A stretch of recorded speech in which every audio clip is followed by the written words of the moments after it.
2025 masih bisa makan enak, kenyang, harga mulai dari Rp5.000. Di mana?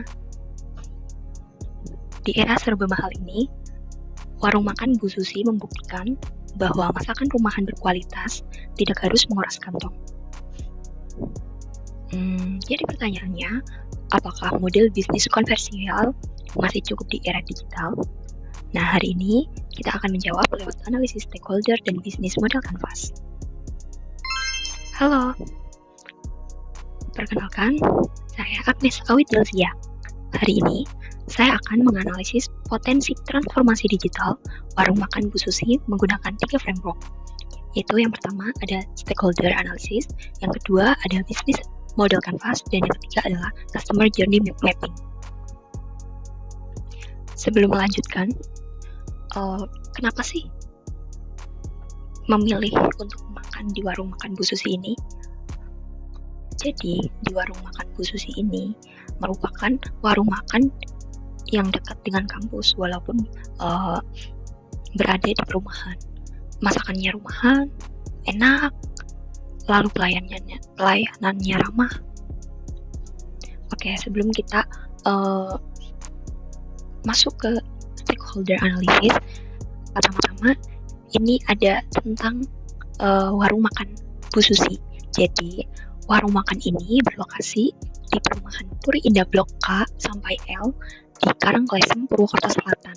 Jadi, area perumahan yang strategis dekat kampus dengan menu andalan nasi ayam serundeng dan yang paling best seller yaitu nasi sayur seharga Rp5.000. Jadi, range harganya Rp5-13.000. Pelanggannya siapa aja sih yang ada di warung makan Bu Susi ini? Jadi, yang pertama itu ada mahasiswa kos, terus ada pekerja kantoran, maupun warga sekitar yang mungkin malas masak, atau ada suatu acara, lain-lain sebagainya, begitu. Oke, ini dia adalah stakeholder metric untuk warung makan Bu Susi. Jadi kita bagi stakeholder dalam 4 kategori berdasarkan power dan influence mereka. Yang pertama yaitu ada manage closely.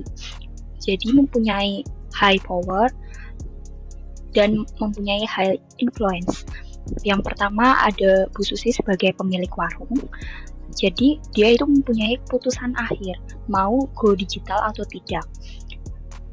Nah, yang kedua ada supplier bahan utama. Jadi tanpa supplier ini warung tidak bisa berjalan. Yang kedua ada keep satisfied. Jadi keep satisfied ini mempunyai high power tapi mempunyai lower influence. Di sini ada pemilik bangunan dan RT atau RW atau tetangga sekitar. Jadi tetangga sekitar atau RT RW mereka punya power yang bisa mengkomplain kalau ketika di dalam bisnis situ ada bermasalah. Contohnya seperti ada asap dapur yang mengganggu warga atau sampah dan lain-lain sebagainya. Yang ketiga ada keep informed. Jadi ya ini tidak punya power yang besar, namun influence-nya tinggi. Apa aja sih?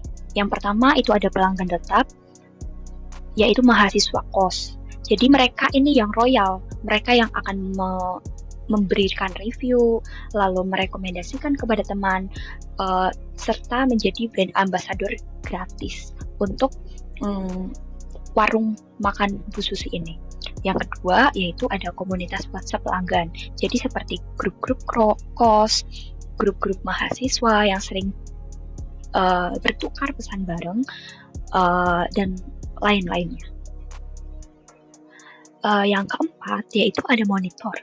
Jadi terakhir ini ada stakeholder yang perlu dimonitor tetapi tidak menjadi prioritas utama. Jadi lower power dan lower influence.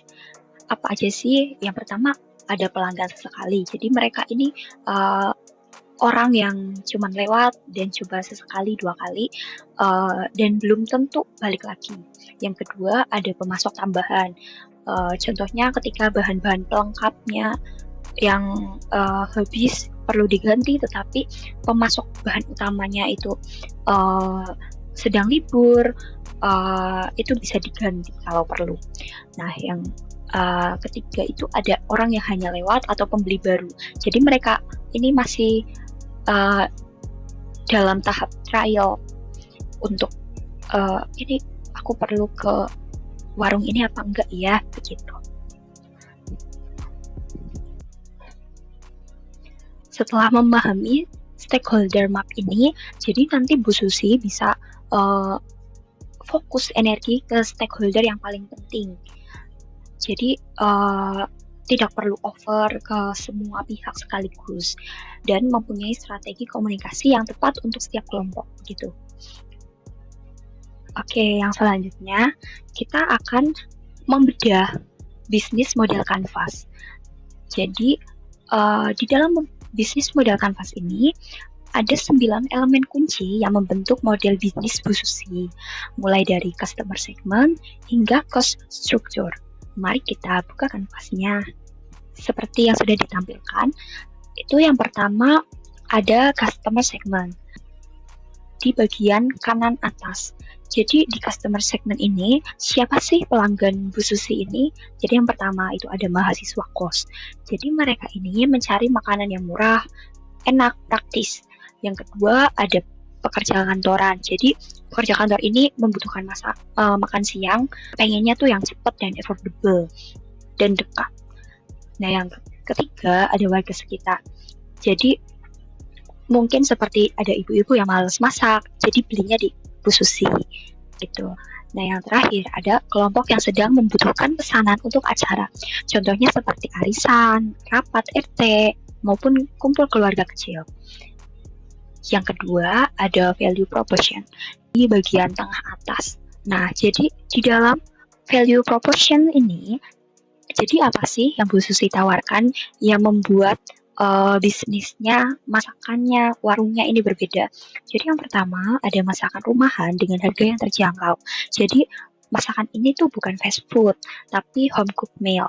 Yang kedua bisa dine in atau bungkus.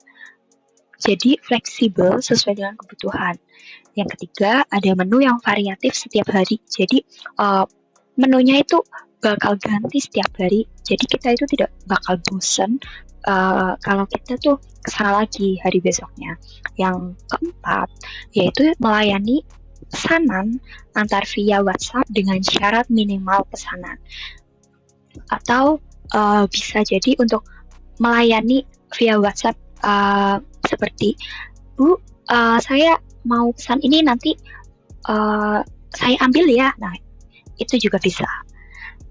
Yang ketiga ada channels di sebelah kanan tengah yang biru.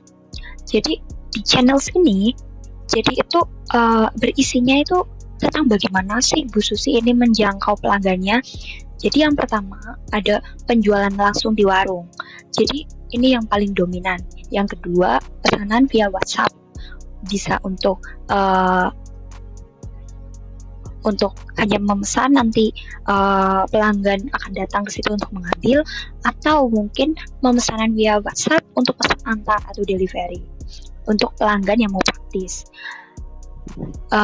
Yang terakhir ada informasi menu atau harga disampaikan melalui chat WhatsApp. Nah, itu yang tadi saya katakan sebelumnya. Jadi ketika udah tanya, Bu, ini harganya berapa ya? Nanti saya pesan dulu, nanti saya bakal ke sana, seperti itu contohnya.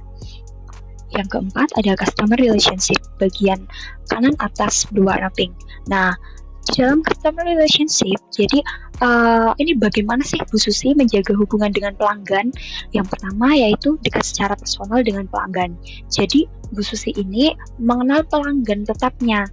Yang kedua, berkomunikasi melalui WhatsApp.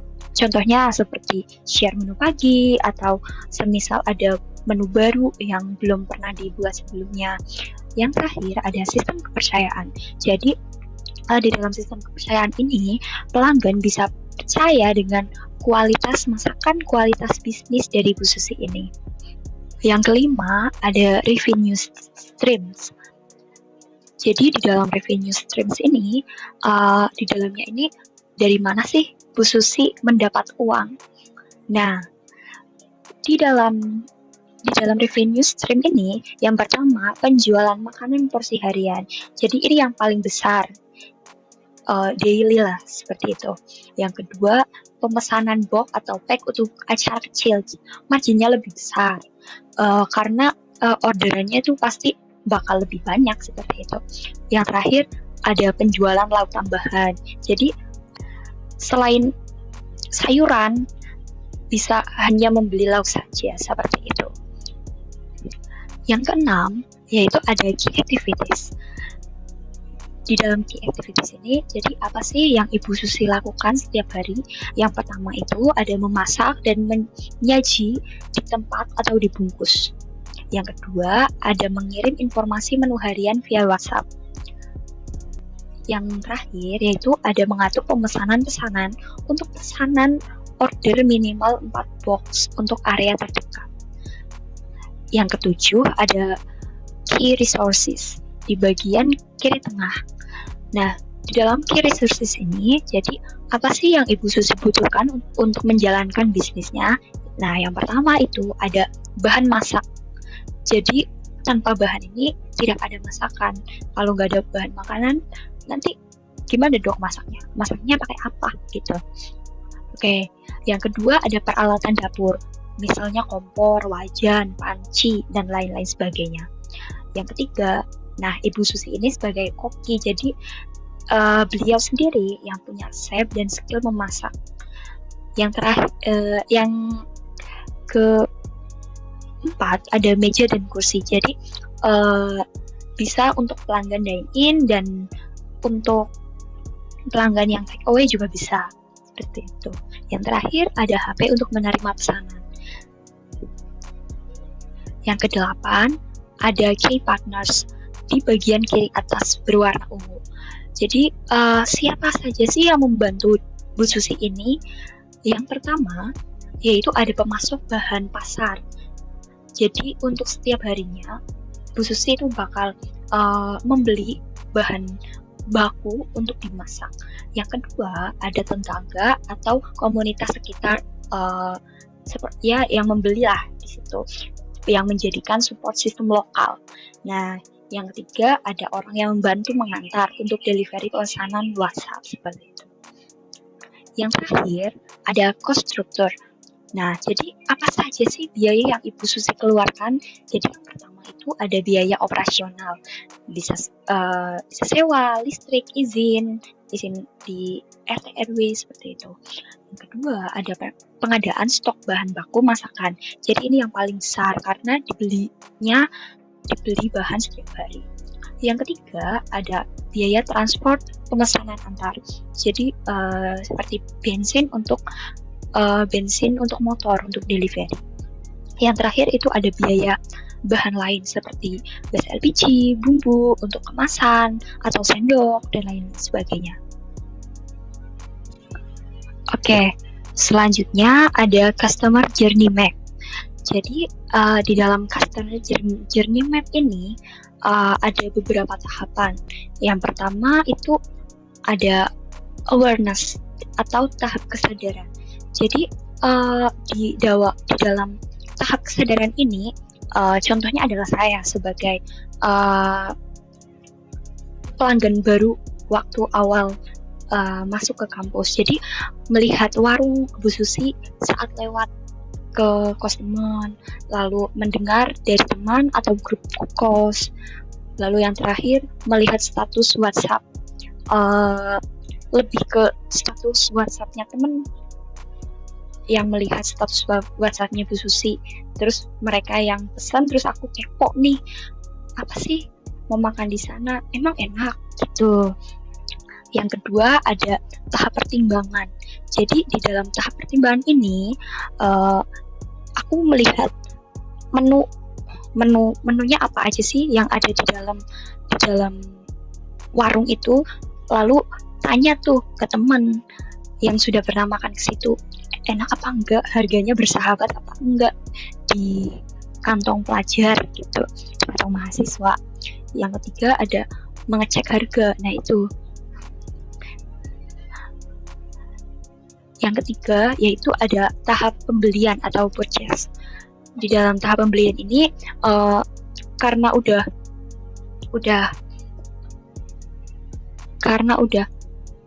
kayaknya aku mau nyoba ini, lalu aku datang langsung ke warung.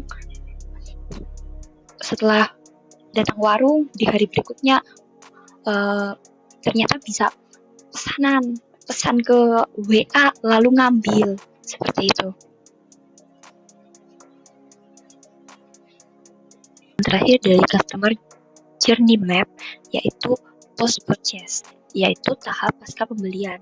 Jadi di dalam tahap pasca pembelian ini, setelah saya sering beli, lalu saya merekomendasikan ke teman atau keluarga atau saudara, lalu nge-share pengalaman di grup WhatsApp kayak, aku udah pernah beli di warung Bu Susi loh, enak, murah lagi, seperti itu contohnya.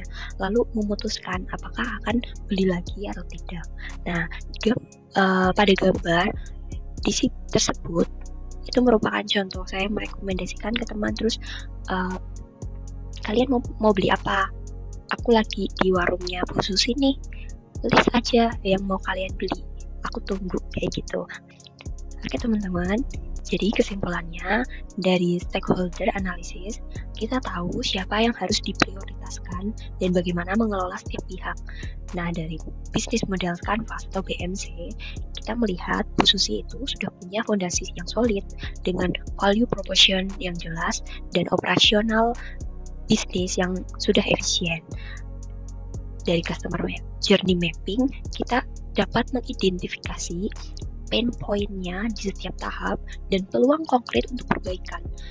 Jadi yang dibutuhkan dari bisnis model canvas studi kasus UMKM warung Bu Susi ini bukan mengubah total, tetapi mengupgrade yang sudah ada menjadi strategi digital yang tepat. Terima kasih sudah menonton. Saya Agnes Awijelsia undur diri. Bye-bye.